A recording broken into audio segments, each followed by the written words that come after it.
Good afternoon. This is Brad Witherspoon, PE 864, Sociology of Sport. And today we're going to be talking about aging and physical activity.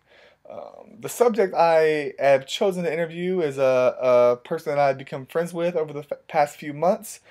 I think he's going to give us a pretty good look into physical activity and aging and that sort of thing. So, without further ado, let him introduce himself, and thanks for watching. Okay, Jerry, why don't you tell us a little bit about yourself? Sure, Brad.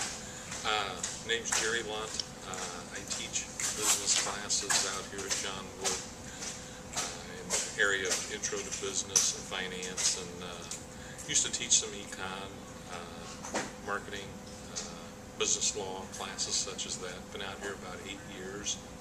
I'm a young 55-year-old male. Lived around the Quincy area most of my life, and I had an opportunity to make a bunch of money by doing an interview, so I thought it was something I couldn't pass up, so I thought I'd help out a friend of mine, Brad, today. So that's a little bit about me.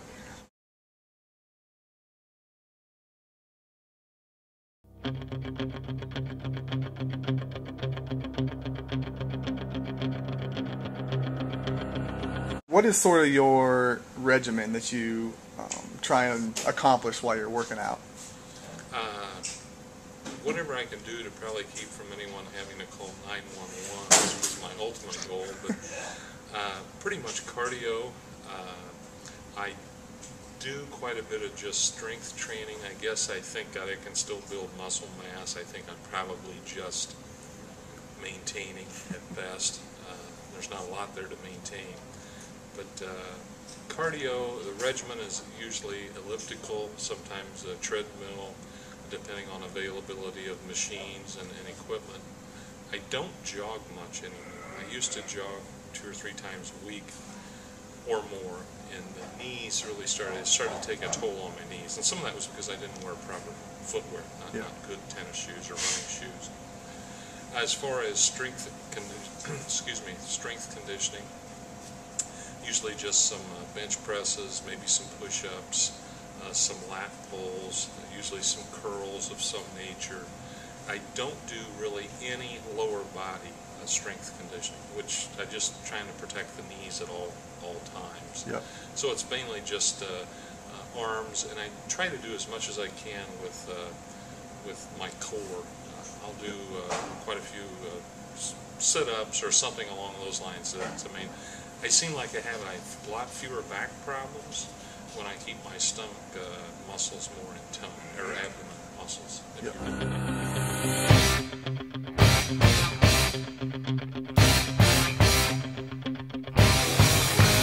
When did you start exercising on a regular basis? I mean, is it something you've been doing since you were in high school and college, and you just kept with it, or did you sort of drop off, and then at a certain age you hit, you're like, well, I'm going to start working out again? Is it something that you've kept going? That's a tough question. I'll try to answer it the best I can. Trust me, in college, conditioning wasn't very high on my list. Should have been, but I was pretty naturally skinny and slender. Always had the ability to kind of run as far as I wanted and jump while my knees never bothered me. I could dunk the basketball in college, as a matter of fact. But those days quickly waned. I started eating what I'd been eating, and apparently my metabolism was changing or what have you. So there was probably a period of time between college and when I got married. I can tell you a turning point, if you really want to know the inner sanctum here. Yeah. I was at my in-laws, and they had a pool in the backyard, and someone snapped a picture, of just people standing around, and I saw myself in nothing but my swim trunks, and it wasn't a pretty sight. I'm like, wow, I'm carrying a lot more weight here than I thought I was. Yeah. So at that point I started saying, hey, I need to lose some weight. Lost some weight more from dieting than exercise, but I would say in the 30s and 40s I probably played basketball one night a week, which wasn't enough. Okay. And in the late 40s I started working out more at the gym and jogging more on my own. So within the last 5 years I've probably been more religious than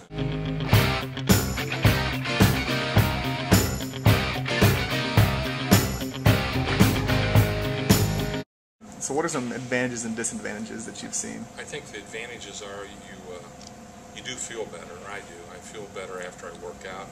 I like to eat. It tends to justify, I guess, or balance that consumption equation a little bit with some caloric burning. Disadvantages, it takes time. I sometimes think, well, I'm spending, an hour or so a week working out, or an hour or so a day, 5-6 days a week. Could I be more productive with that? And years ago I may have said yes. Now I'm thinking it's quite valuable to do what I'm doing and to try and do it as long as I can. I think it helps maintain a little bit younger lifestyle. Some of the extraneous benefits are you associate with people you wouldn't have associated with before. You and I didn't know each other that long ago. Yep. The athletes and students that participate here in our same gym, you kind of get to know them and rub shoulders. So the advantages far outweigh the disadvantages, but I'll be honest, there's been some times when I've overexerted myself, and it's like I've had muscle pulls and strains. No long-term damage, but no pain, no gain is kind of what I go for, and sometimes I push the envelope a little too far. So, but overall advantages far outweigh the disadvantages. Rising up, back on the street, did my time, took my... I know that you usually come here and work out with your wife, and besides her, has there been anybody else that you've influenced to sort of start being more active, or maybe she's influenced you to maybe start being more active, or how has that dynamic worked with? Excellent question. There's been a couple players. One of them's been our daughter. Another one was a former employer. Years ago, I used to work at Dot Foods for a short amount of time, and a bunch of us guys, under the leadership of one or two, really got into a workout regimen.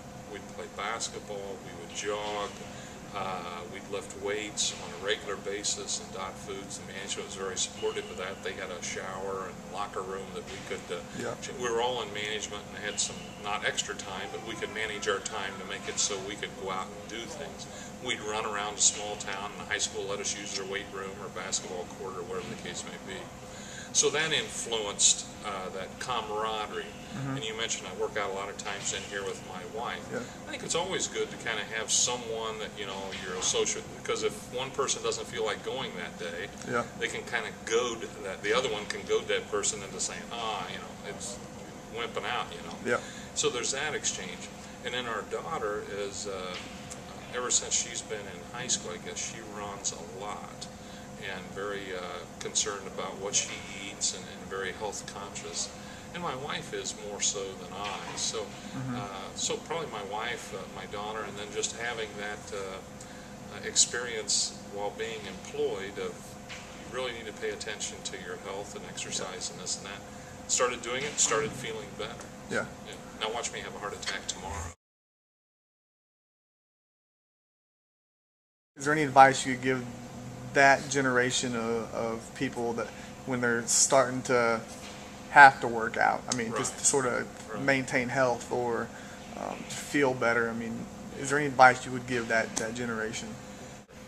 And I can also, I'm qualified to speak on this, the older you are, the harder it is to change habits, the harder it is to change your physical structure. It just gets harder to change all the way around. So my advice would be to stay active to some degree. Category 7 exclusively for tips to be emailed here at Boston Marathon Tips. It's not fun to get old, right? And there you have it. I think special thanks to Jerry Lunt for giving his time and sense of humor to that video, and I think you can see that he is staying physically active for the right reasons. To maintain physical health is probably the most important thing as you get older, and something that's also important to Jerry is maintaining those social relationships. So I think he gave a very good perspective on staying physically active. And once again, thanks again. This is Brad Witherspoon for PE 864.